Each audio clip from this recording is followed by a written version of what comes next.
नैतिक और सामाजिक उत्थान के संबंध में समाज को नई दिशा देने वाले लोगों का सम्मान समारोह एवं यादव मंच के भव्य एवं गरिमामय समारोह में उपस्थित मुख्य संयोजक यादव मंच आदरणीय अनुराग यादव जी, प्रदेश प्रभारी यादव मंच आदरणीय अशोक यादव जी, मुख्य पक्षकार कृष्ण जन्मभूमि आदरणीय मनीष यादव जी, कार्यक्रम प्रभारी आदरणीय सीएल यादव जी, पूर्व एसडीएम आदरणीय राजाराम यादव जी, आदरणीय देवेंद्र यादव जी, आदरणीय केसर यादव जी, आदरणीय सेवाधार यादव जी, आदरणीय श्याम मोहन यादव जी, आदरणीय रंजना यादव जी, आदरणीय भारती यादव जी, आदरणीय सीमा यादव जी, उपस्थित सभी यादव समाज के हमारे भाई बहन, मध्य प्रदेश से चलकर के आए हमारे साधु संत, कथावाचक, उपस्थित सभी भाइयों तथा बहनों,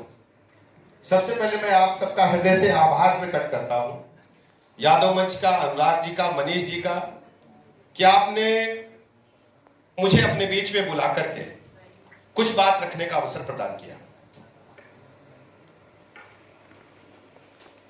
इतिहास इस बात का गवाह है, हमारी संस्कृति बड़ी गौरवशाली है। भारत के इतिहास पर अगर आप नजर डालेंगे तो यादव समाज के बगैर इतिहास की पूर्णता स्वीकार नहीं। यादव समाज ने प्रारंभ काल से ही भारत की संस्कृति को मजबूत करने का काम किया। जब भी हम यादव समाज की बात करते हैं तो अपने आराध्य प्रभु को याद करना नहीं भूलते। हम सब कृष्ण के वंशज हैं और सौभाग्य कहिए कि हमारे माता पिता ने जन्म के समय मेरा नाम भी भगवान के नाम पर ही ब्रजेश रखने का काम किया। पुराने इतिहास तो हमारा गौरवशाली है ही, लेकिन जब जब समाज में अत्याचार बढ़े, अनाचार बढ़े, तो यादव समाज ने ही निकल करके अगुवाई की और समाज में समरसता स्थापित की, सबको न्याय देने का काम किया। भगवान कृष्ण को हम बार बार याद करते हैं और आपको अच्छी तरह याद होगा, हमारा आपका एक रिश्ता और पुराना है, ऐतिहासिक है, हमारी सांस्कृतिक विरासत के रूप में। भगवान परशुराम को हम सब अच्छी तरह जानते हैं। धनुर्धर विद्या में, युद्ध कला में उनको माना जाता था कि वो सर्वश्रेष्ठ है और उनके सिखाए हुए शिष्य, उनके बनाए हुए शिष्य उस समय के काल के सर्वश्रेष्ठ धनुर्धर हुआ करते थे। लेकिन भगवान परशुराम ने सैकड़ों वर्ष की तपस्या के बाद जो सुदर्शन चक्र हासिल किया प्रभु से, उस सुदर्शन चक्र को और किसी को नहीं दिया, भगवान श्री कृष्ण को ही देने का काम किया। हमारा आपका पुरातन रिश्ता।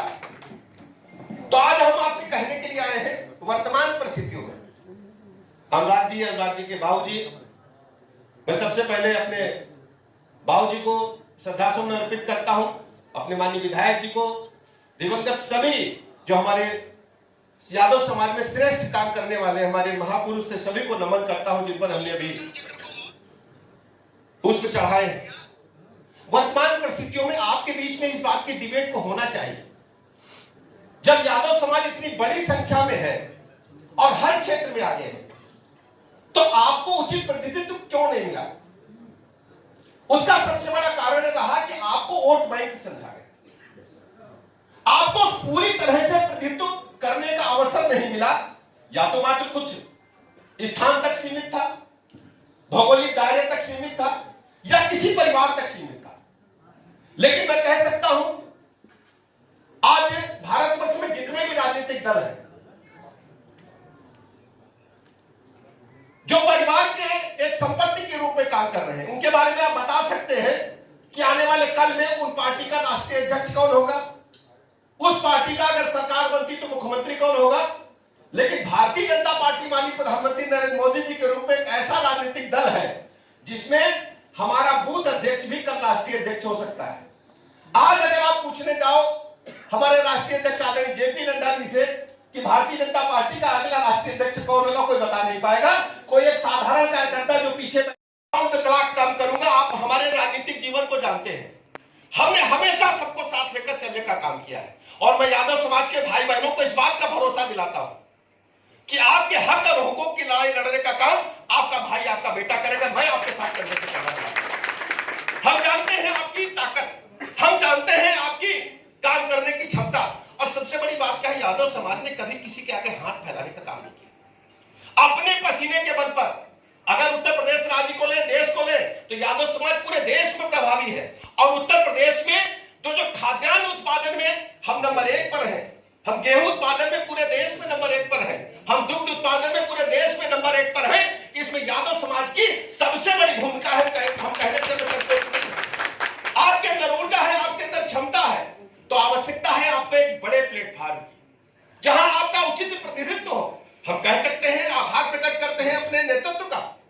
आपने देखा होगा मोहन यादव जी को कोई जानता था? उनके पिताजी कभी चीफ मिनिस्टर नहीं थे। एक सामाजिक कार्यकर्ता के रूप में कार्य करते करते जो सबसे पीछे बैठे थे, अचानक जब संसदीय दल की, विधानमंडल दल की बैठक शुरू हुई तो मोहन यादव मुख्यमंत्री के रूप में प्रयोग किए गए। और मुझे इस बात का गौरव हासिल है, वो तो हमारे उनकी अर्धांगिनी हमारे उत्तर प्रदेश से है, सुल्तानपुर से। तो आप सबको मैं कहना चाहता हूं कि हम सब मिलकर के अपने प्रदेश को पूरे देश का नंबर 1 राज्य बनाने के लिए एक परिवार की तरह एकजुट होकर के काम करेंगे। इसमें आपको भी, हमको भी एक साथ जुटने की आवश्यकता है और हम खुले दिल के आपके साथ हैं, हर स्थिति में आपके साथ हैं। मनीष जी के बारे में मैं कहना चाहता हूं, तो कृष्ण जन्मभूमि की लड़ाई लड़ते हैं, मामला चूंकि अदालत में है और अदालत के माध्यम से जितनी भी पैरवी हो सकती है हम पूरी तरह से आपके साथ हैं। और इस बात को मैं कहकर के जा रहा हूं, हम आपके साथ कंधे से कंधा मिलाकर लड़ेंगे और आप विजयश्री हासिल हो। उसका कारण आप जानते हैं, उत्तर प्रदेश का इतिहास अगर आप देखेंगे, उत्तर प्रदेश के इतिहास के साथ भगवान श्री कृष्ण हमेशा, जैसे कह सकते हैं, रोम रोम में और हर जगह आपको उनको महसूस करेंगे। एक इतिहास उत्तर प्रदेश का और भी है। हम कोई राजनीतिक बात नहीं करना चाहते थे, लेकिन सच्चाई है तो उसको प्रकट करना भी आवश्यकता है। जो राम का नहीं हुआ वो कृष्ण का कैसे हो सकता है? आप मेरी बात को समझ रहे हो? जो प्रभु राम का नहीं हुआ वो कृष्ण का कैसे हो सकता है? और जो कृष्ण का नहीं हुआ वो यदुवंशी कैसे हो सकता है? ये न कृष्ण के हैं, ये न राम के हैं और न किसी काम के हैं, ये केवल अपने परिवार की बात करने वाले लोग हैं। इसलिए मेरे मित्रों, आपसे मैं कहने के लिए आया हूं, आप सब एकत्र होइए, इकट्ठा होइए। आज यहां से भले ही शुरुआत है, मुझे अच्छी तरह भरोसा है आपकी क्षमता पर। जिस दिन यादव समाज के लोग निकल करके प्रदेश के सभी जिले जाएंगे, यहां से निकली ज्वाला की एक चिंगारी ज्वालामुखी बनकर के पूरे प्रदेश में चलेगी और इन्हीं में से कोई कार्यकर्ता निकल करके प्रदेश का नेतृत्व प्रदान करने का काम करेगा। ये भरोसा मैं आपको देने के लिए, हम जानते हैं इसके बाद कंक्लेव होगा। आर्थिक मोर्चे पर हम और बेहतर कैसे काम कर सकते हैं, विभिन्न विषय लिए जाएंगे।